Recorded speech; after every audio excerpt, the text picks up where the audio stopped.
Hello friends, welcome to my YouTube channel study and fun with Banu. हम इस video में class 10th के geography के chapter first resources and development को cover करने वाले हैं। इस चैप्टर में हम लोग कवर करेंगे व्हाट इज़ रिसोर्सेज क्या होते हैं और उनके टर्म्स को पढ़ेंगे। रिसोर्सेज के टर्म्स क्या होंगे, फिर ये फ्री गिफ्टेड हैं, गॉड के द्वारा फ्री गिफ्टेड हैं या नहीं हैं, इसके बारे में पढ़ेंगे। फिर उनके इंटरडिपेंडेंट रिलेशनशिप के बारे में पढ़ेंगे। फिर हम लोग यहाँ पे रिसोर्सेज को बेसिकली क्लासीफाई करने वाले हैं उनके बेसिस पे, कुछ बेसिस पे, ठीक है। तो हम इस वीडियो को पहले स्टार्ट करते हैं। पहले हम लोग पढ़ते हैं कि व्हाट इज़ रिसोर्सेज। रिसोर्सेज के बारे में आप क्या समझते हैं। तो जैसे कि हमारे चारों तरफ जो भी चीज़ें हैं, क्या क्या, जैसे कि हम लोग वाटर हो गया, क्या हो गया, वाटर। फिर क्या हो जाएंगे हमारे कुछ रिसोर्सेज, जैसे कि सन हो गया, फिर क्या, मून, फिर कुछ रॉक्स होते हैं, स्टोन्स, फिर क्या होता है, एयर, एसेंशियल पार्ट्स होता है। तो हम इन सब का यूज़ करते हैं इन्हीं को अपने नीड्स को फिलफ़िल करने के लिए। तो इन्हीं को क्या बोलते हैं हम लोग, रिसोर्सेज बोलते हैं। तो अब हम लोग पढ़ते हैं क्या इसके डेफिनेशन हम लोग लिख सकते हैं।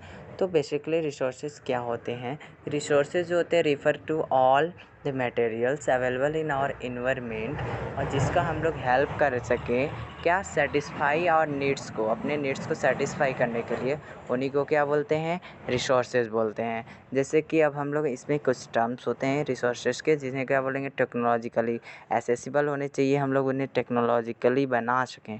फिर क्या हो, उसे हम लोग इकोनॉमिकली फिजिबल हो, जिसे हम इकोनॉमिक ग्रोथ मतलब इकोनॉमिकली प्रोवाइड कर सकें। फिर या कल्चरली एक्सेप्टेबल, मतलब उन्हें हम प्रत्येक व्यक्ति यूज कर सकते हैं, उसी को क्या बोलेंगे, रिसोर्सेज बोलेंगे। फिर नेक्स्ट क्वेश्चन ये होगा इसमें कि रिसोर्सेज होते हैं क्या वो फ्री गिफ्ट्स होते हैं भगवान के द्वारा, और फ्री गिफ्ट्स ऑफ नेचर, क्या ये नेचर का फ्री गिफ्ट होता है। तो हम लोग इसके बारे में सोचते हैं, अच्छा थिंक करके थोड़ी देर बता।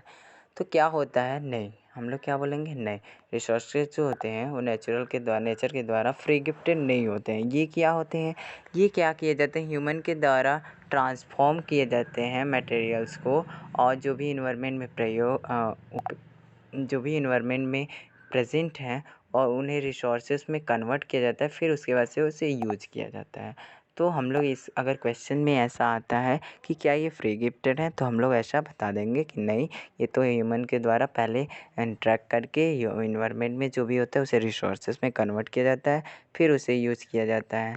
तो हम लोग यहाँ पे बोल देंगे कि नहीं।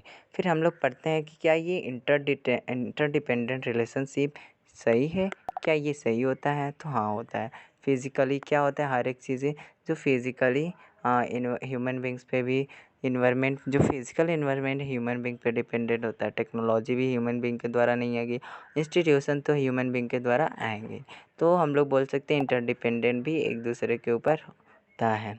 अब इसको समझने के लिए हम लोग क्या करेंगे कि पहले तो यहाँ पे कुछ दिया हुआ है, इसे पढ़ लेते हैं, फिर मैं बताता हूँ। तो पहले ह्यूमन बींग क्या करते हैं, इंटरेक्ट करते हैं, किसके द्वारा, नेचर के साथ इंटरेक्ट करते हैं। फिर कुछ टेक्नोलॉजी को लाते हैं, फिर टेक्नोलॉजी लाने के बाद वो क्या करते हैं, इंस्टीट्यूशन को क्रिएट करते हैं। क्रिएट करने के बाद इससे जब इंस्टीट्यूशन आ जाएंगे तो एक्सेलरेट करेगा क्या, इकोनॉमिक ग्रोथ होगा। जैसे कि हम एग्जांपल अगर देखें तो एक हमारे आसपास से कोई एक रिवर जा रही थी, उस रिवर से वाटर फ्लो कर रहा था। अब इस रिवर जब हमने देखा तो ये नेचुरल थिंग है, ठीक है ना, रिवर। अब हम लोग क्या करेंगे, नेचुरल देखा हमने, इंटरेक्ट किया, इसको देखा, फिर उसके बाद से हम लोग कुछ टेक्नोलॉजी पढ़ेंगे, लाएंगे, टेक्नोलॉजी लाया मैंने, और हमने क्या किया, यहाँ पे एक इंस्टीट्यूशन बनाया जिसे डैम बना दिया। डैम बनाया के तो इससे क्या हुआ कि यहाँ से जो भी वाटर फ्लो करेगा तो उससे हम लोग क्या बना सकते हैं, इलेक्ट्रिक पावर जनरेट कर सकते हैं। जब इलेक्ट्रिक पावर जनरेट कर सकते हैं तो यहाँ की इकोनॉमिक ग्रोथ करेगी ना, इकोनॉमिक्स होगी।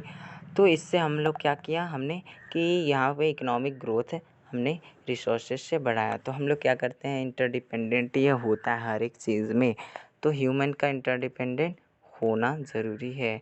फिर हम लोग क्या करेंगे, अब हम क्लासीफाई करेंगे किसी रिसोर्सेज को। तो पहले हम लोग रिसोर्सेज को क्लासीफाई करेंगे उनके बेसिस ऑफ ओरिजिन पे। ओरिजिन वो कितने, मतलब कहाँ से जन्म है, तो पहले क्या होता है, एक बायोटिक होगा और दूसरा क्या है, अबायोटिक। बायोटिक का मतलब लिविंग थिंग्स, फिर क्या होता है अबायोटिक का मतलब नॉन लिविंग थिंग, क्या, नॉन लिविंग थिंग, ठीक है। फिर हम लोग क्या करेंगे, अब इन्हीं के रिसोर्सेज को हम लोग कुछ रिसोर्सेज को डिवाइड करेंगे, उसकी एग्जॉस्टिबिलिटी, क्या वो रिन्यू हो सकते हैं या नहीं हो सकते हैं। तो कुछ रिन्यू हो सकते हैं, कुछ नहीं। फिर उनके बेसिस ऑफ ओनरशिप पे अगर हम करें तो कुछ इंडिविजुअल पे होगा, फिर कम्युनिटी के लिए रिसोर्सेज होते हैं, कुछ रिसोर्सेज नेशनल के लिए ही होता है, कुछ इंटरनेशनल के लिए होता है। तो इन सबको हम लोग अगले वीडियो में कवर करने वाले हैं। नेक्स्ट हम लोग पढ़ेंगे कि उनका जो बेसिस होता है, क्या उनका डेवलपमेंट, इसके स्टेटस ऑफ डेवलपमेंट में कितना डेवलप हो पाया है अभी तक। तो कुछ पोटेंशियल के बारे में पढ़ेंगे, फिर डेवलप्ड रिसोर्सेज के बारे में पढ़ेंगे, फिर स्टॉक रिसोर्सेज के बारे में फिर रिजर्व रिसोर्सेज के बारे में पढ़ेंगे। तो हम लोग इस वीडियो में बस इतना कवर करने वाले हैं। अपने नेक्स्ट वीडियो में हम लोग इन रिसोर्सेज को जो क्लासीफाई किया हमने, उनको टॉपिक वाइज हम लोग क्या करें, डिफ़ाइन करेंगे, उनके बारे में पढ़ेंगे, उनके एग्जाम्पल को पढ़ेंगे। तो आपको अगर ये वीडियो पसंद आया हो तो अपने दोस्तों के साथ शेयर ज़रूर करें और मेरे चैनल को ज़रूर सब्सक्राइब करें और बेल आइकन को दबाना ना भूलें, ताकि मेरे वीडियोस की नोटिफिकेशन आपके पास जल्दी पहुँचे और समय से मिल सके। तो मुझे लगता है आपको मेरा वीडियो पसंद आया होगा। धन्यवाद।